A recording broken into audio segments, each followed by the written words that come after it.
palavras. A primeira palavra já foi dita lá na primeira aula, e a segunda palavra será no final dessa aula. Então, para a gente começar a nossa próxima aula, vou apresentar para vocês a Laís Penha Gouveia, que vai dar aula sobre AVC hemorrágico para gente. Ela é médica pela Universidade de Taubaté e foi presidente acadêmica do Inspire-se 2019, que foi um congresso maravilhoso sobre medicina de emergência. Fica à vontade, Laís, quando você quiser. Oi, pessoal, boa noite, tudo bom com vocês? Primeiramente, eu gostaria de agradecer muito pela presença, pelo convite de vocês. É uma honra estar aqui hoje, conversando um pouquinho a respeito de emergência. Bom, eu sou recém-formada, então eu me formei recentemente, me formei no ano passado, então assim, eu não tenho toda essa bagagem da doutora Maria Camila, mas eu vim aqui passar para vocês um pouquinho sobre o AVC hemorrágico, que eu acho que foi um dos temas que a gente encontra dentro do departamento de emergência, e que estudando, às vezes eu vi algumas coisas que eu não entendia direito, e aí eu achei legal trazer esse tema hoje, para a gente conversar. Então, Caio, você pode passar para mim o primeiro slide, por favor? Eu vou ficar olhando aqui de lado, gente, porque a gente teve um problema aqui com a projeção dos slides, então os slides estão aqui no meu celular e a gente vai acompanhando assim, tá bom? Qualquer coisa vocês me avisam que aí a gente vai ajustando, tá bom? Vamos lá, então. Como eu sei que tem bastante gente aqui de todos os públicos, eu vou falar para vocês uma abordagem desde o comecinho mesmo do AVC, tá? Então, como tem pessoas do primeiro ano, enfim, até os últimos anos da faculdade, eu quero começar pelo começo mesmo. Então, eu quero abordar então os conceitos gerais do AVC hemorrágico e dar um enfoque na abordagem clínica do paciente. Próximo slide, por favor, Caio. Então, a gente vai começar pelo começo. Então, o que é o AVC hemorrágico? O AVC hemorrágico é quando acontece um sangramento dentro do cérebro. Eu vou ter uma ruptura das artérias encefálicas e isso vai resultar em hemorragia intracraniana. O AVC hemorrágico, ele está dentro do grupo dos AVCs, em que a gente tem os AVCs isquêmicos, que são mais prevalentes, a gente tem mais casos de AVCs isquêmicos do que hemorrágico. Entretanto, os hemorrágicos, eles têm uma mortalidade maior. E isso faz com que a gente tenha que ter uma atenção muito especial nesses pacientes dentro do departamento de emergência, tá? Então, quais os temas que a gente vai falar hoje? A gente vai falar sobre hemorragia intraparenquimatosa e a gente vai falar, que eu vou me referir nessa aula como HIP, e hemorragia subaracnoide, que é o HSA. O importante que eu quero contar para vocês é que a gente vai falar de eventos não traumáticos hoje, então não vão ser sangramentos dentro do cérebro causados por traumas, vão ser sangramentos espontâneos, tá ok? Próximo slide, por favor.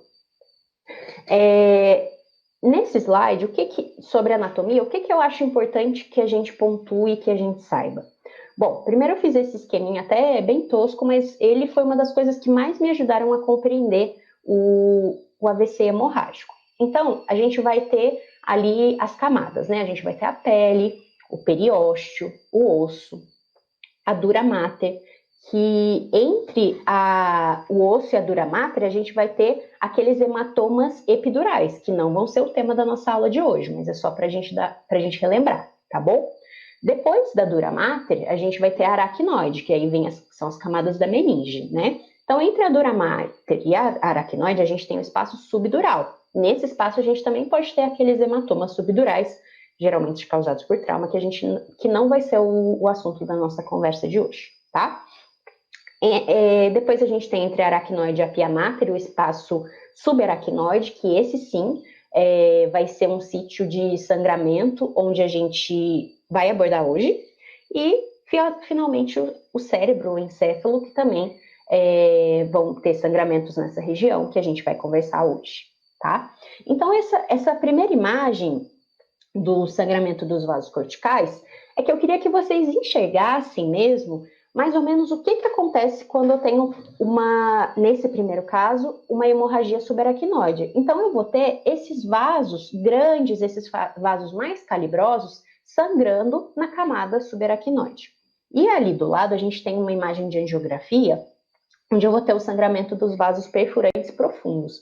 Então, eu quero que vocês enxerguem que quando eu falo que eu tenho uma hemorragia intraparenquimatosa, eu vou ter um sangramento num local muito profundo do cérebro, em vasos muito fininhos, né? E isso aí vai ser importante, vai impactar tanto no nosso quadro clínico quanto na nossa conduta, tá? Próximo slide, por favor. Deixa eu só ver se está tudo bem aqui, tudo ok. Eu queria conversar com vocês também um pouquinho sobre fisiopatologia. Essas coisas mais iniciais, eu peço desculpa se for já muito claro para algumas pessoas, mas eu acho importante de pontuar. E são coisas bem básicas que eu quero que vocês saibam. Eu não quero que vocês saibam, eu coloquei essa imagem aqui agora, mas não é para ter aquele preconceito, ai meu Deus, ela vai querer falar de fisiopatologia. Não necessariamente, mas algumas coisas a gente tem que ter bem claro. Então, a primeira coisa, eu coloquei a imagem de um cofre. Por que eu optei por essa imagem?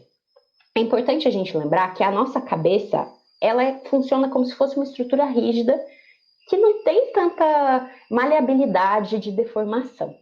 Então, a partir do momento que eu tenho ali aquela proporção da doutrina de Monroe Kelly, que o conteúdo e o volume da caixa craniana são constantes, a partir do momento que eu tenho aquele conteúdo ali, ele vive num estado de equilíbrio. Se eu aumento uma parte desse conteúdo, o que acontece? Eu não tenho para onde expandir. A caixa craniana, ela não consegue aumentar de volume. É uma estrutura rígida, né? Até mesmo para nossa proteção. Então, quando eu tenho um sangramento, eu tenho uma alteração na parte vascular do cérebro e isso pode causar um problema de hipertensão intracraniana. O que resulta nisso? Os outros conteúdos do cérebro vão ter que se acomodar para que eu possa ter aquela expansão de sangue dentro da cabeça. Então, geralmente, o que a gente consegue acomodar aí dentro é o líquor, né? Que pode causar aquele aumento da pressão intracraniana, e esse líquor ele vai ficar sob um regime de maior pressão. E outra coisa que eu acho legal que a gente entenda é a questão da pressão de perfusão cerebral. Então, o que é essa pressão de perfusão cerebral? O sangue, ele vai bombear, aliás, o coração ele vai bombear o sangue para a cabeça, e os vasos do cérebro, eles têm uma resistência intrínseca deles. O quanto que o coração bombeia e a dificuldade de vencer essa barreira que tem no cérebro é o quanto que eu consigo de perfusão efetiva da nossa massa encefálica. Então, a partir do momento que eu tenho uma pressão intracraniana muito grande, o que acontece? Eu tenho mais dificuldade de perfundir esse cérebro. Isso pode gerar, mesmo sendo um AVC hemorrágico, eu posso ter, por esse aumento de perfusão, de pressão cerebral, eu posso ter fenômenos isquêmicos. E isso pode gerar um edema neurogênico, devido à falta de sangue, aquilo vai liberar radicais livres, vai ter estresse de oxidação, e eu vou causar um edema neurogênico. Então, pode passar para o próximo slide, por favor, Caio. De tudo isso que eu falei para vocês, o que eu quero que fique claro? Eu quero que fique claro que os maiores problemas que a gente tem no AVC e o que mais a gente tem que prestar atenção com o nosso paciente é a hipertensão intracraniana e o edema neurogênico, tá? Próximo slide, por favor. Então, agora a gente vai começar a falar de hemorragia intraparenquimatosa propriamente dita, né? Então, ele vai ser o sangramento dentro do cérebro. Como eu tinha dito para vocês, vai acometer, então, os vasos perfurantes profundos do cérebro, as regiões bem internas. Eu achei interessante essas fotos, porque elas são fotos de hemorragia intraparenquimatosa, em que eu consigo enxergar aonde que dentro do meu cérebro está sangrando. Então, você pode ver que são sangramentos muito difíceis de se acessar. Então, muitas vezes, no que impacta na minha conduta, eu não consigo costurar esses vasos que estão dentro do cérebro, por exemplo. Então, eles são vasos muito, muito fininhos, muito suscetíveis, e que eu não consigo, às vezes, pedir que o neurocirurgião vá lá e costure esse cérebro para mim, tá? Então, acho que isso é importante a gente entender para a questão do tratamento. Então, o que eu tenho como principal fator de risco de um paciente que tem a hemorragia intraparenquimatosa? O principal fator de risco, que aumenta até em 9 vezes a chance dele ter, é a hipertensão, que mal controlada, né? Por que a gente trata a hipertensão? Para prevenir complicações a longo prazo. E essa é uma das complicações temidas que a gente tem de um paciente que tem um quadro de hipertensão que não está controlado. Outra causa que pode acontecer, já não é tão frequente assim, é o paciente que tem angiopatia amiloide. Esses vasos, eles ficam mais friáveis, menos maleáveis, e aumentos discretos até de pressão arterial, né, que uma pessoa comportaria, ela teria essa complacência para aguentar essas variações de pressão, ela não vai ter e esses vasos vão romper. Então, os principais fatores de risco são esses. Além disso, o uso de álcool, o uso crônico de cocaína. Então, às vezes, é um paciente que faz uso desse tipo de droga, mas ele aumenta a chance dele ter esse sangramento dentro da cabeça com esse uso de droga a longo prazo. Então, não necessariamente, por exemplo, um paciente que está fazendo o uso de cocaína e ele imediatamente, não necessariamente, né? Ele vai chegar para mim no pronto-socorro, com esse quadro de hemorragia intraparenquimatosa, que a gente vai conversar mais adiante qual é o quadro clínico. Então, perdão, eu fui ver os comentários se tinha alguma coisa falando, se eu estava falando muito rápido. Então, o que acontece? Às vezes esse paciente vai chegar para mim dentro do departamento de emergência e ele não vai ter ali, por exemplo, cocaína no nariz ou algo do tipo. Mas por isso que é importante eu investigar a história clínica desse paciente e os dados que isso me traz são muito ricos. Então, se eu sei que é um paciente que eu posso suspeitar de uma HIP, eu tenho que perguntar para ele a respeito de uso de drogas, eu tenho que perguntar se ele tem comorbidades e se ele trata essas comorbidades adequadamente. Então, esses são fatores super importantes, tá? Esses hematomas dentro da cabeça, né? Esses sangramentos, frequentemente eles aumentam de volume. E isso faz com que meu paciente piore, né? Eu tenho piores desfechos quando eu tenho esse aumento de sangramento dentro da cabeça. Então, como o sangramento está muito dentro do cérebro e eu não consigo fechar esse vaso, o que é um ponto principal para eu evitar que isso continue sangrando ou que isso sangre novamente? Quando eu tenho uma torneira ali, uma torneira caindo água, vamos fazer essa analogia. Se eu não consigo fechar a torneira, eu vou ter que tentar diminuir o fluxo daquela água. Então, eu tenho que tentar controlar a pressão arterial desse paciente para evitar que esses sangramentos se expandam e esses sangramentos aumentem de volume, tá? Então, outra observação que eu fiz aqui são os fatores de mau prognóstico, que é um Glasgow menor do que 9, o sangue no ventrículo, os hematomas muito extensos, né? E os hematomas maiores que 60 ml. Então, se eu tenho esses fatores, eu tenho um pior prognóstico para o meu paciente, tá bom? Então, vamos lá. Quadro clínico. Então, como que esse paciente vai se apresentar para mim dentro do departamento de emergência? Então, eu vou chegar um paciente que ele vai ter um quadro de cefaleia, vômito, déficit neurológico, convulsão, algum quadro desses que vai acontecer de maneira aguda. Então, se eu tenho um paciente que do nada tá lá, começa com uma dor de cabeça, ou começa a ter um sintoma focal, tudo isso, ele vai procurar o departamento de emergência. Isso é uma queixa que faz com que o paciente chegue. É lógico que eu tenho vários diagnósticos diferenciais, mas uma das coisas que eu tenho que ter na minha mente é o AVC hemorrágico, né? Geralmente a gente privilegia bastante o AVC isquêmico nas nossas discussões, mas a gente não pode esquecer do hemorrágico também. Então, o paciente vai ter um quadro geralmente de hipertensão associada, né? Então, eu posso caracterizar até uma emergência hipertensiva se eu tiver esse aumento de pressão com esse déficit neurológico, é um quadro de emergência hipertensiva que a gente tem que tratar adequadamente. E eu tenho esse quadro súbito de rebaixamento, então pode ser um paciente que chega convulsionando, pode ser um paciente que chega com alteração de nível de consciência, dor de cabeça, vômito. Então é assim que esse paciente vai chegar para mim dentro do departamento de emergência, tá?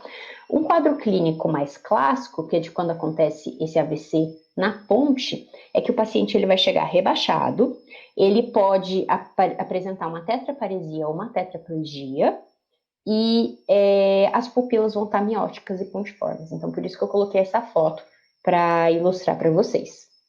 Então, é um quadro mais característico que eu sei, que eu já me faz pensar mais sobre isso.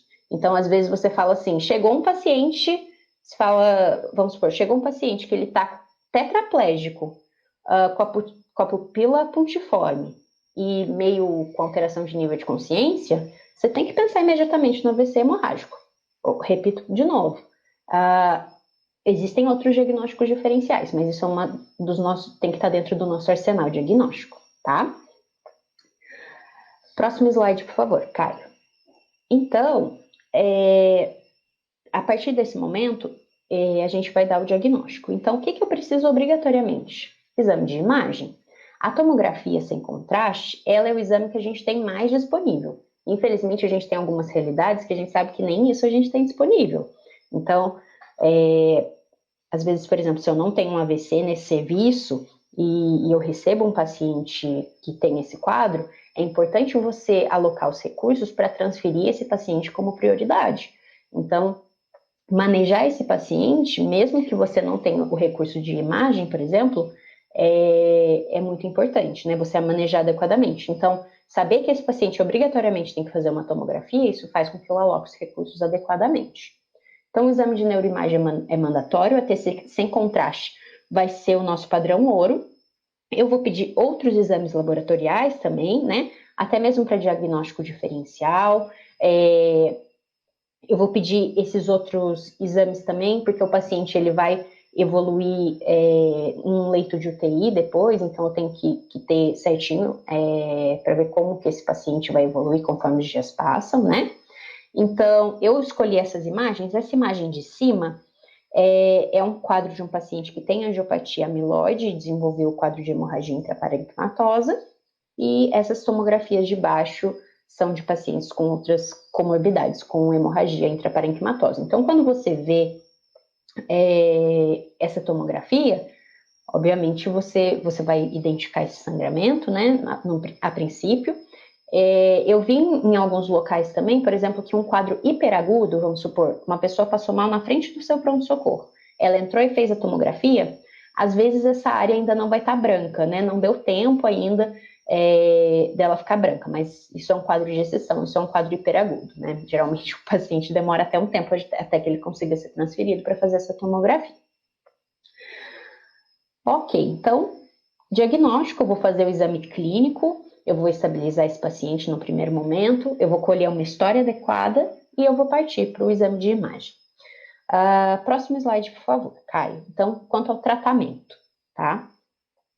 Esse paciente, ele vai ter que ser solicitada para ele a vaga de terapia intensiva. É importante que esse paciente seja tratado em UTI, tá?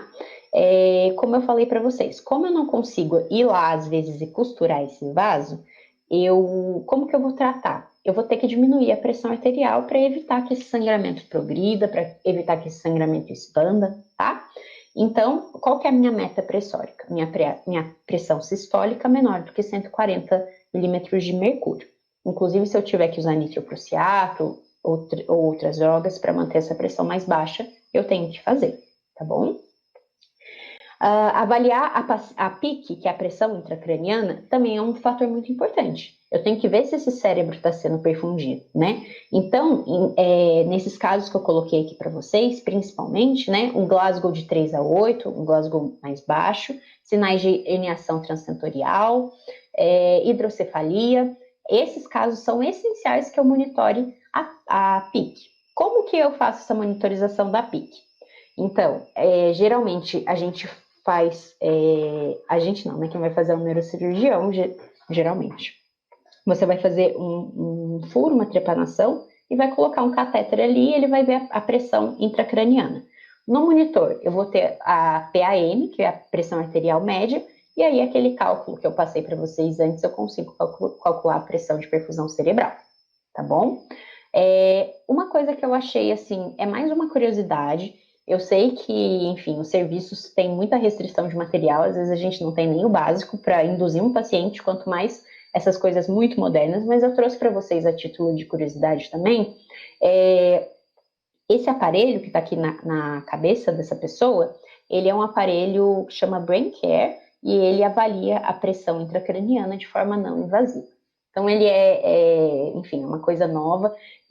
Tem um site até que vocês podem achar com facilidade na internet, lá mostra os artigos. Eu acho que isso não está ainda validado, não sei se está validado a nível de Anvisa, esse tipo de coisa, mas eu vi algumas reportagens mesmo de 2018 falando que eles estavam começando a implementar, testando, enfim, pode ser que no futuro seja uma nova alternativa, né? Para que a gente não tenha que furar a cabeça dos pacientes para ver a pressão intracraniana. É importante eu manter a normoglicemia, a normotermia, isso mostrou que os pacientes evoluem com um desfecho melhor quando eu mantenho esses níveis normais.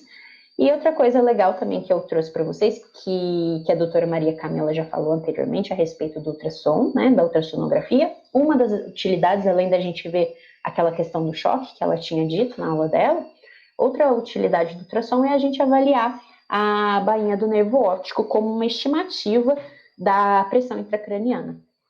Então, se eu tiver um diâmetro, a referência de diâmetro é de 5 milímetros. Se eu tiver números maiores que esse, eu posso sugerir que o paciente está com hipertensão intracraniana. Isso ali não vai descartar meu exame de imagem, né? Mas pode ser ali importante para eu tomar a minha conduta, tá bom? Bom, então ali, resumindo para a gente. Se eu chego com o paciente geralmente hipertenso, pode ter angiopatia amiloide também, ele chegou para mim no departamento de emergência com quadro de cefaleia, rebaixamento, vômito, o paciente pode estar comatoso, ter crise convulsiva. Eu estabilizei o paciente, fiz o exame inicial, colhi a história e mandei para a tomografia. Na tomografia, eu constatei uma hemorragia intraparenquimatosa. Então, primeiro braço ali, hipertensão. Não posso deixar esse paciente com pressão alta, porque senão esse sangramento vai aumentar, ele vai ter um desfecho pior.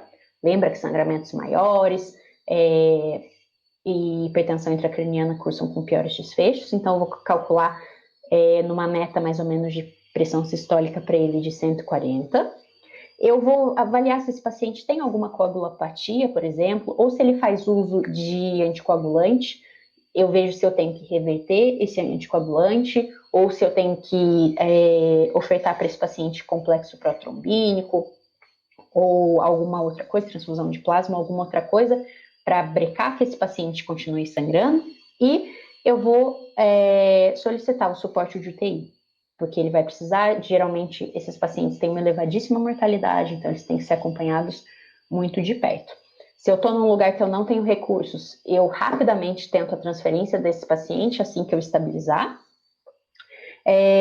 Como eu falei, não dá para eu suturar esse vaso, mas alguns casos eu preciso, alguns casos não, né? Eu peço avaliação da neurocirurgia, alguns casos eles vão intervir, por exemplo, nem se for para diminuir a pressão intracraniana, alguma coisa do tipo. Geralmente, hemorragia cerebelar, ela está associada também à necessidade de cirurgia nesses casos. Então, esse é o geral do apanhado que eu queria passar para vocês da hemorragia intraparenquimatosa, tá? Eu vou só cortar aqui para a tela do YouTube, beleza, só para ver se tinha alguma coisa, se tá tudo certo. Bom, a gente vai conversar então agora de HSA, de hemorragia subaracnoide, tá? Então, como a gente tinha falado, ela vai acometer vasos maiores, ela vai acometer vasos corticais, eles são vasos que estão mais externos no cérebro. Então, além disso, ele é um sangramento que está conectado às meninges, né? Então, eu vou lembrar que aquele sangramento que vai acontecer dentro da minha cabeça, nessas fotos de peça, né? Eu consigo ver, olha onde que acontece, é bem no entorno, é uma coisa bem mais externa. Isso vai comunicar, então eu posso ter sinais meníngeos, eu posso ter sangue, por exemplo, se eu fizer uma punção licórica decorrente dessa hemorragia. Então, mudam as causas e muda um pouquinho a questão da clínica, né? E o principal fator de risco, de longe, são os aneurismas. os aneurismas saculares, geralmente. Aqui tem uma foto também que tem uma rotura de aneurisma. Então, esses aneurismas geralmente vão ser a principal causa de um paciente cursar com HSA. Outra causa também são aquelas síndromes, tipo Ehlers-Danlos, esse tipo de coisa, que pode fazer com que o paciente desenvolva também, ele tem uma maior fragilidade na parede do vaso e pode fazer com que ele sangre também. Deixa eu ver aqui se tem mais. Ah, tá. Síndrome de Marfan, esse tipo de coisa, tá? Hipertensão também é fator de risco, tabagismo, esses fatores de risco são esses fatores de risco mais comuns. Então, deixa eu desbloquear aqui. 97% desses pacientes, eles vão ter um quadro clínico clássico, ou seja, eles vão chegar com um quadro de cefaleia súbita pior da vida. Então, se você está no seu pronto-socorro, no seu plantão, e você, até mesmo se você não está num plantão na emergência, você está num plantão na porta, chega um paciente para você falando que está com uma dor de cabeça muito grande, que é a pior dor de cabeça que ele já teve na vida, eu tenho que dar muita atenção para esse paciente, tá? Porque pode ser que ele tenha um aneurisma, que ele nunca teve sintoma e que esse aneurisma rompeu. Esse paciente pode ter associado, além dessa dor de cabeça, algum sinal focal. Nesses casos de HSA, o vasoespasmo, ele vai ser uma coisa mais simbólica, mais presente, que a gente vai ter que evitar, a gente vai ter que tomar medidas para que esse vaso, né, como tem essa questão da rotura do aneurisma, aí nessa foto também está mostrando o sangue indo para perto dos vasos, esses vasos, eles podem sofrer um regime de falta de sangue, isso libera radicais livres e causa esse vasoespasmo, né? Então, é importante que eu controle nas condutas que eu vou tomar, né? Frequentemente envolve o polígono de Willis, então são os vasos mais calibrosos, no caso, né? E mais para frente eu vou mostrar para vocês as localizações. Próximo slide, por favor. Então, no quadro clínico, eu vou ter, geralmente, uma cefaleia súbita, de início abrupto. Eu posso ter náusea, vômito, que geralmente está em cerca de 50% dos casos. Posso ter dor cervical, lembra, porque eu posso ter até inclusive sinal meníngeo, embora seja um pouquinho mais tardio, eu posso ter uma irritação meníngea, perda de nível de consciência, geralmente o paciente apresenta alteração de nível de consciência, ou perde a consciência, ou sofre um desmaio e volta. O sinal meníngeo, como eu disse, é mais tardio, posso ter o sinal focal. Cefaleia que se agrava ao esforço, às vezes, outra coisa também que a gente tem que ficar esperto. Se o paciente falar, eu estava fazendo exercício, eu estava fazendo alguma coisa assim, e que exige esforço físico, e aí teve essa dor de cabeça, é mais uma coisa para a gente ficar muito esperto, tá? Primeira quadro de dor de cabeça depois dos 50 anos. Isso também é outra coisa bem importante. Então, se eu tenho um paciente que ele não tem costume de ter dor de cabeça, ou se eu mudo o padrão de dor desse paciente, ele já é um paciente com mais de 50 anos, é importante que eu investigue também essa dor de cabeça que pode estar associada a HSA. A cefaleia sentinela, né? Cerca de 43% dos casos, ela acontece 1 ou 2 semanas antes. Geralmente, o diagnóstico da cefaleia sentinela é um diagnóstico retrospectivo. Eu cheguei, vamos supor, hoje, eu compareci ao pronto-socorro, falei que eu tô com uma dor de cabeça muito forte. Às vezes, o médico pode até chegar a pedir uma tomografia, mas eu não vou conseguir visualizar, por exemplo, um aneurisma numa tomografia simples, acredito que na maioria dos casos. E aí, esse paciente volta 1, 2 semanas depois com um quadro de HSA. Talvez, assim, na avaliação da cefaleia, a gente tenha que ter outros protocolos para tentar pegar isso no momento da cefaleia sentinela antes que esse aneurisma se rompa. É uma questão também. Temos a regra clínica de Ottawa. O que é isso? Então, ela é uma regra que a gente tem, que a gente pode aplicar de uma maneira simples e que vai dizer ou não quando eu devo investigar a HSA. Então, se eu tiver dor ou rigidez cervical, um ponto nessa escala já indica que eu pesquise, tá? Idade maior que 40 anos, perda de consciência, início da dor com esforço, cefaleia entrovoada e flexão do pescoço limitada ao exame, um sinal de meningismo, isso já indica que eu vá pesquisar HSA nesses pacientes, tá? Próximo slide, por favor. Então, no caso da HSA, se eu tiver, lógico que da intraparenquimatosa também, mas aqui eu tenho algumas topografias específicas que eu posso correlacionar com os sintomas, tá?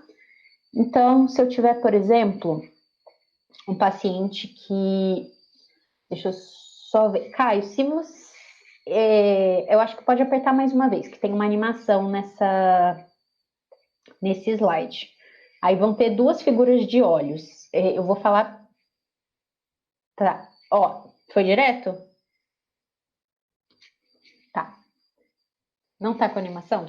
Tá, então eu vou falar para vocês e aí depois vocês pesquisam, tá? Depois eu posso disponibilizar também. Desculpem por mais esse problema técnico. Então, se eu tenho, por exemplo, um aneurisma incomunicante posterior que se rompe. Então, eu tenho uma HSA nessa topografia de comunicante posterior.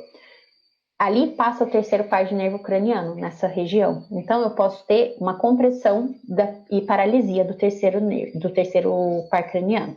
Isso vai cursar com midríase, pitose e desvio de olhar para baixo e para fora, ou seja, um quadro de estrabismo divergente, tá? Então, se eu tenho um paciente que está com dor de cabeça e começou a ter estrabismo divergente, por exemplo, tem que ficar muito esperto. Obviamente, isso é uma coisa bem grosseira que a gente espera que ninguém deixe passar. Mas é uma coisa que chama bastante atenção para o quadro de aneurisma de comunicante posterior roto, né? Se eu tenho, por exemplo, uma paralisia do sexto par, é geralmente causado por aumento da pressão intracraniana. E aí, ao invés de ter o estrabismo divergente, eu posso ter o estrabismo convergente. Paralisia de ambos membros inferiores, geralmente está relacionado a aneurisma da comunicante anterior. E se eu curso com hemiparesia, afasia e heminegligência, aneurisma da cerebral média, tá? Aneurisma roto, que eu digo o caso de hemorragia, né? Vocês compreenderam. Aí tem o polígono de Willis, só para ilustrar. Então, dá para a gente ver que são vasos maiores, mais calibrosos. Ou seja, são casos que às vezes eu consigo solicitar para o meu colega neurocirurgião que ele venha fazer uma intervenção mais efetiva, né? Próximo slide, por favor. Então, quanto ao diagnóstico, a tomografia de crânio, ela é essencial, assim como no outro caso. Então, eu preciso solicitar o exame de neuroimagem para esse paciente, a tomografia sem contraste também. Se eu tiver dúvida ainda no meu diagnóstico, é possível que eu solicite uma punção licórica, tá? Eu vou falar disso e do outro para vocês. Então, se eu tiver uma punção, se eu fizer uma tomografia nas primeiras 6 horas do início de sintomas e esse paciente não tiver a HSA, geralmente a gente não precisa fazer a punção licórica suplementar, né? Quando a gente colhe o líquor, a gente vai colher 4 tubos. Aí eu vi sangue no tubo do que eu colhi do líquor. Como que eu sei se é um acidente de punção ou como que eu sei se está sangrando lá dentro das meninges? Então, geralmente a gente vai colher 4 tubos. Quando eu tenho uma HSA, primeiro que esse sangue ele não vai coagular. A cor, por exemplo, se eu tive um acidente de punção, o primeiro tubo tende a ser um vermelho mais vivo e depois aquilo vai se diluindo. Na HSA tende a ser constante a coloração. Se eu tiver um quadro já mais tardio, né, por exemplo, com 12 horas de sintomas, eu posso fazer a punção e vir um líquido xantocrômico, como eu coloquei na foto para vocês. Então, essa coloração é decorrente da metabolização da hemoglobina, que vai resultar em bilirrubina. Então, por isso que ele fica amareladinho o líquido, tá? O líquor, né? Outra coisa que eu quis pontuar aqui para vocês é sobre a fundoscopia. Então, quando eu tenho hemorragia vítrea, eu posso ter um sinal de mau prognóstico. A hemorragia vítrea associada a HSA ela é chamada de síndrome de Terson e ela está associada a piores desfechos. Agora eu venho e te pergunto, em que momento na faculdade às vezes a gente aprende a fazer uma fundoscopia? Qual hospital a gente vai ter um fundoscópio? Então, se você ainda está na graduação, dê valor. Às vezes fala assim, eu vou, sei lá, estou passando no oftalmo, falar, eu vou fazer outra coisa. Não, fundoscopia não é importante para mim. É importante, embora não seja uma coisa tão disponível que a gente não veja com frequência, né, um médico que faça isso, mas é importante que a gente aprenda a fazer uma boa fundoscopia e tenha o aparelho necessário, porque é uma das coisas que vai avaliar o prognóstico desse paciente, tá bom? Então tem que ter o fundoscópio, tem que saber fazer direitinho. Então aproveitem aí as oportunidades enquanto estiverem na graduação e depois também para ir aprendendo, tá? Então, pode passar. Das escalas de avaliação, eu vou falar brevemente, só para vocês saberem mais ou menos. Então, a gente vai ter a escala de Hunt-Hess, que ela vai dar uma ideia mais ou menos do prognóstico do paciente, e a escala de Fischer, que vai dar aquela noção da chance do paciente apresentar vasoespasmo, tá? Pode passar. Então, o tratamento. Como eu tenho, nesse caso, então, vasos maiores, em que eu consigo intervir, eu vou estabilizar esse paciente, né? Se ele tiver um quadro de hipertensão intracraniana muito severa, às vezes eu preciso entubar, fazer, enfim, manitol, esse tipo de coisa. Os cuidados básicos, né? Cabeceira elevada, aquelas coisas de estabilização inicial. Eu vou manter a pressão arterial desses pacientes. Eu sou um pouco mais tolerante, então eu tolero níveis até 160 milímetros de mercúrio. Eu tenho vasos, né, com um pouco mais de complacência, ou a PAM menor do que 110, antes do tratamento do aneurisma, e depois que se esse paciente sofrer intervenção e tratar o aneurisma, eu permito valores inferiores a 200 milímetros de mercúrio, tá? Analgesia, normotermia, normoglicemia e euvolemia são importantes. Os pacientes apresentam melhores desfechos quando eles são submetidos a esse regime. O tratamento, nesse caso, a intervenção do neurocirurgião ela é muito relevante. Ele consegue ali resolver o quadro, então é como se a gente fechasse a torneira do sangramento. Eu coloquei nessas duas fotos aqui. Ele pode clipar o aneurisma ou ele pode fazer o tratamento endovascular, né? Colocar ali e enfim, conter aquele aneurisma. Prevenção do vasoespasmo. Então, isso é bem importante que a gente faça. Na verdade, sim, a gente não vai prevenir exatamente o vasoespasmo, mas pode prevenir as complicações disso, né? E eu vou usar a nimodipina via oral de 4 em 4 horas por 14 a 21 dias. Então, eu posso fazer pela sonda também do paciente, isso é bem importante para evitar a questão das complicações do vasoespasmo. Então, o risco de sangramento de um aneurisma, ele vai depender da localização e do tamanho, né? Dependendo de onde estiver, ele tem mais ou menos chances de sangrar. Então, por exemplo, um paciente que tem um aneurisma, lógico, vai ser avaliado caso a caso, mas não necessariamente ele vai ter aquele aneurisma roto. E, enfim, da parte de tratamento, eu também quis ilustrar com uma figura para vocês verem como que é essa dilatação, como que é esse aneurisma. Próximo slide, por favor. Deixa eu ver agora só qual slide que vai entrar, que eu não sei. Bom, eu quero fazer então um apanhado. Eu tinha feito 2 apresentações, deixa eu ver se o Caio conseguiu só. É esse mesmo. Tem um delay para mim do que eu vejo aqui e do que vocês estão vendo. Então, eu sei que a gente está, assim, saturadíssimo de aulas de EAD, né? Então, o que eu quero que fique dessa aula para vocês? O que eu acho que de mensagem a gente guarde importante de tudo isso que eu conversei? Pode passar, Caio. Então, quais são os pontos chaves? Primeira coisa, eu tenho que saber suspeitar de um VCH, eu tenho que saber diagnosticar esse paciente. Colher uma boa história clínica, saber estabilizar inicialmente, saber que isso existe para eu suspeitar. Então, tudo isso são coisas essenciais para a gente. Identificar os principais fatores de risco, né, durante a coleta da história. Então, o uso de cocaína, se o paciente tem hipertensão, angiopatia amiloide, já tem uma história, ele fala, eu tenho aneurisma, sabidamente ele tem um aneurisma. Então, essas coisas são bem importantes para a gente.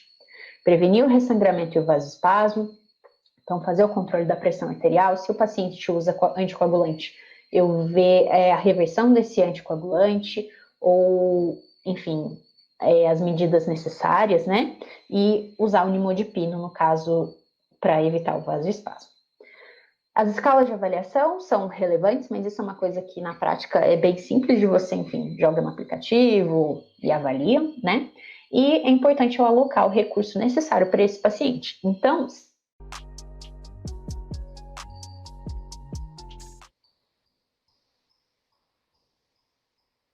gente, caí, mas já voltei. Problemas técnicos, eles são, assim, maravilhosos. Nos perseguem e sempre acontece. Então, desculpa por isso, foi uma instabilidade da internet, tá? Então, voltando aqui para os pontos chaves. Eu não sei até que horas que ficou falando, então eu vou retomar rapidinho. Então, eu tenho que saber identificar esse paciente precocemente, eu tenho que identificar os fatores de risco quando eu for colher essa história, prevenir o ressangramento e o vasoespasmo, né? Então, controle da pressão arterial, usar o complexo protrombínico, eu até engasgo agora. E, se for necessário, né? Controle da coagulopatia, suporte de UTI, então, tudo isso é essencial para a gente. Usar o nimodipino também. Então, as escalas de avaliação e transferir o paciente precocemente, alocar os meus recursos adequadamente. Se eu ver que eu estou num lugar que eu não dou conta de tratar, eu transferi esse paciente, tá bom? Caio, pode passar para o próximo slide, por favor. Então, por fim, como a vida não se resume ao Lattes, eu queria deixar para vocês uma indicação de filme. Nesse filme, chama O Escafandro e a Borboleta. É um filme bem interessante. Ele aborda um paciente que cursa com um quadro de AVC. Ali não deixa tão claro se é um AVC isquêmico hemorrágico, mas pelo padrão ali do filme, eu acredito que seja um AVC hemorrágico. Se não for, a gente vai fingir que é, tá? Porque isso é pouco importante. O que eu queria indico para vocês para assistir é que esse filme traz várias coisas muito legais, traz a relação do paciente, como o paciente se sente. Então, é uma visão onde o paciente é protagonista da história e não nós médicos, né? Então, é sempre importante a gente fazer esse tipo de raciocínio sempre. É um caso real, né? Um caso baseado num caso real, onde o paciente ele sofreu esse AVC e é como se ele tivesse ficado preso ao corpo dele e ele só consegue movimentar o globo ocular. Então, a partir daí, ele se vê preso como um escafandro, né? Para quem não sabe, escafandro é aquele material de mergulho, né? Que é uma coisa bem, enfim, sufocante, que traduz que o paciente está preso ali dentro do corpo dele. E a borboleta, que ele fala que o que resta para ele é a imaginação e as memórias. Então, a borboleta quer dar essa ideia de liberdade. A partir daí, ele consegue escrever um livro por aquele mecanismo de vai falando, vai parando a letra, né? Então, é um filme que vale muito a pena de vocês verem, mostra a perspectiva do paciente de uma maneira muito interessante, que eu acho que é uma temática que a gente sempre tem que retomar no nosso dia a dia. Como eu disse anteriormente, eu sou recém-formada, então a minha experiência ainda é pequena para passar aqui para vocês, mas eu acredito que sempre a gente tem que retomar essas questões de relacionamento médico-paciente, além de toda a parte de quadro clínico, essas coisas que a gente tem que saber, a gente tem que sempre lembrar de considerar as pessoas que a gente está tratando, e, enfim, todas as questões humanas que vão muito além da medicina. Pode passar mais uma vez o slide, eles são só minhas referências, eu acredito. E o outro slide também pode passar, que é o slide de agradecimento, tá? Eu queria, enfim, agradecer novamente o convite de todos vocês. Foi um prazer estar aqui hoje conversando com vocês. Desculpe se eu falei muito rápido, desculpe se eu me embolei, eu estava muito nervosa. Para mim, assim, é uma honra muito grande estar aqui hoje, palestrando junto com pessoas que eu admiro muito. Então, por exemplo, a doutora Maria Camila, que deu palestra antes de mim, nossa, eu tenho ela como uma referência para mim, então é realmente um convite muito honroso eu estar aqui conversando com vocês. Muito obrigada pela atenção de todo mundo Espero que tenha sido pelo menos um pouquinho proveitoso e eu estou à disposição para as dúvidas. Obrigada, Laís. Aula maravilhosa, todo mundo Obrigada. elogiando muito, como sempre. E a gente tem algumas perguntinhas. Tá. A Júlia perguntou se tem uma conduta específica quando o paciente tem deficiência de coagulação. Então, quando o paciente ele tem algum problema, por exemplo, se o paciente está fazendo uso de um anticoagulante que está causando essa deficiência de coagulação, eu tenho os reversores específicos, né, protamina, enfim, os reversores específicos daquele anticoagulante. E se no caso eu não tenho um reversor específico, eu posso fazer o uso do complexo protrombínico ou até mesmo do plasma, que pode ter algum, por exemplo, uns componentes de coagulação que vai auxiliar aquele paciente a evitar de ficar sangrando. Não sei se eu respondi, mas é mais ou menos isso. Então, seria o tratamento esse. Acho que sim. A Rafaela perguntou se pessoas jovens também podem sofrer um AVC e se sim, por quais causas? Sim, podem.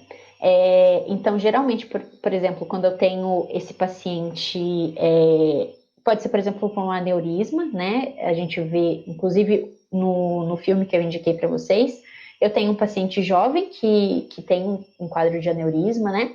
Tem um outro filme também no Netflix que chama, acho que My Beautiful Broke Brain, uma coisa assim. Que, na verdade, eu não indiquei para vocês porque eu não assisti, mas eu vi que está relacionado também. Na minha pesquisa, eu fui ver, eu vi que esse filme também está relacionado. Eu não sei se é bom ou ruim, eu estava com sono e eu dormi, confesso isso, mas não porque o filme era entediante, porque eu que estava cansada mesmo. Então, por isso que eu não coloquei ele na minha apresentação. Mas, inclusive, mostra também uma mulher jovem. Então, as causas são diversas, né? Eu posso ter, por exemplo, uma doença, uma displasia muscular, eu posso ter uma síndrome de Marfan, eu posso ter um aneurisma congênito, que aquele paciente tem e ele nem sabe, eu posso ter um paciente que faz uso crônico de cocaína, por exemplo, e ele pode desenvolver, então, o paciente jovem também, e as causas são diversas. Certo. E a última perguntinha é da Daniele, que ela perguntou se no caso de uma HSA causada por um aneurisma ou um acidente, as medidas de tratamento se elas são semelhantes. Então, no caso, sim, quando a gente essa pergunta eu vou te responder, mas eu não te respondo de uma maneira assim tão científica. Se talvez a doutora Maria Camila quiser me complementar, é mais uma coisa de vivência. Então, pelo que eu já vi, é menos frequente que eu tenha uma hemorragia intraparenquimatosa ou uma rotura de aneurisma num processo de trauma, né? Por um trauma. Então, eu acredito que as primeiras medidas de que possa ter uma distinção, eu vou adotar as medidas do ATLS, né? Do suporte para o trauma, suporte avançado do trauma. Então, essas vão ser as minhas prioridades. E aí, a partir disso, eu posso avaliar as questões do tratamento. Eu acredito, por exemplo, que se eu tiver. Sempre vai. Por exemplo, se eu tenho um paciente com hipertensão intracraniana, eu sempre vou ter essas questões da pressão, de eu diminuir a pressão intracraniana. Então, essas medidas padrões, elas são semelhantes. Mas muitas vezes a gente vai ter ou um hematoma extradural ou um hematoma subdural, são mais comuns no cenário do trauma. E que às vezes a conduta é drenar esse hematoma. Coloca um caninho ali, o neurocirurgião drena. Então, assim, são casos mais distintos. Eu acredito que tem as especificidades, né, de cada um, mas aí já é também um assunto para uma outra aula. Não sei se respondi. Certo. E para finalizar, a gente quer saber como que é ser médica, recém-formada, no meio dessas emergências todas. Gente, é muito louco. Então, assim, como recém-formada, o que acontece? A minha experiência na emergência, ela começou mais ou menos no meu quarto ano, quando eu comecei a me interessar bastante pelo tema. Então, eu fui muito atrás de conhecer a emergência, de ter contato. Inclusive, a doutora Maria Camila, a Julie, outras mulheres maravilhosas, elas são para mim inspirações muito fortes para que eu optasse por me tornar uma emergencista, que eu ainda não sou, mas se Deus quiser, em breve eu vou seguir a carreira, né? Eu vou fazer residência em medicina de emergência. E eu acho que é uma coisa muito importante que todo mundo saiba, que está assistindo, independente do ano que você tiver, é que quando você se formar, você vai ter contato com a emergência. É importante que a gente desmistifique a emergência como colocar como uma coisa que é só do emergencista, porque não é. Então, é lógico que ele vai ser o especialista, mas às vezes, por exemplo, eu como recém-formada, eu já tive que manejar algumas emergências sozinha em locais onde eu tinha emergencista. Porque nem sempre a gente vai ver que o emergencista que ele está lá, ele vai ser um profissional que tem a formação de emergência, né? Então, muitas vezes, ainda a gente não tem esses profissionais ocupando esses lugares que deveriam ser ocupados por especialistas, né? Obviamente, existem emergencistas que não são emergencistas que cursaram a residência ou que fizeram o título, mas que são emergencistas excelentes, que têm realmente uma construção e uma carreira, eles têm outras formações, mas eles são brilhantes, né? Inclusive, acredito que a maioria dos profissionais que estão na emergência, mas infelizmente, a gente como recém-formado, nem sempre a gente pega plantão em locais com muita disponibilidade, né? Então a gente vê de tudo.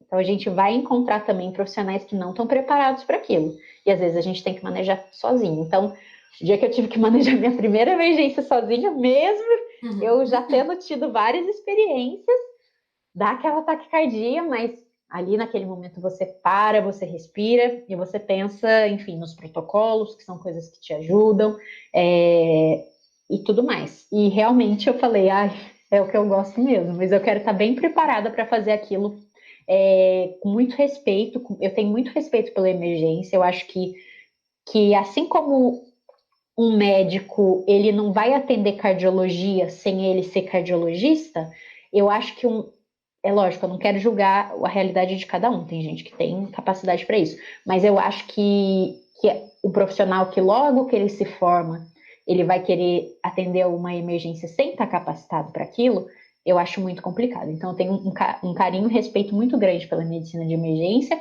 Eu sei que ainda não estou preparada para atender as emergências, né? É lógico, o básico todo médico tem que saber se formar sabendo, mas eu espero que em breve eu possa falar com muito mais propriedade para vocês, assim como a doutora Maria Camila falou na aula anterior, ela fala com muito mais propriedade que ela tem toda essa vivência, eu ainda não tenho, mas enfim, eu tenho muito, muito amor pela emergência e espero ter passado alguma coisa legal e interessante para vocês hoje.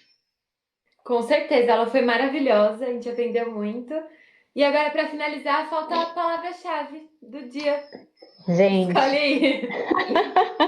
eu falo, vou escolher Beyoncé. Brincadeira, eu não vou escolher não, que é difícil. Eu vou escolher a palavra mulher, já que a gente está falando de um congresso de mulheres, então eu vou escolher mulher como a palavra-chave. Então, gente, a segunda palavra-chave é mulher. Agora que finalizar aqui a nossa transmissão, vai ficar disponível o QR Code para vocês preencherem. Coloca lá o nome completo certinho e as duas palavras-chave. E para quem não conseguir acessar pelo QR Code, no link da bio lá do Instagram também vai estar disponível o Forms, tá bom? Muito obrigada, Laís. Queria Obrigada, agradecer gente, mais foi um uma vez prazer, viu? Muito obrigada. a todas as que estão, médicas que estão participando, a todos vocês que estão assistindo. E por hoje é isso. Amanhã tem mais. Obrigada, gente. Tchau, tchau.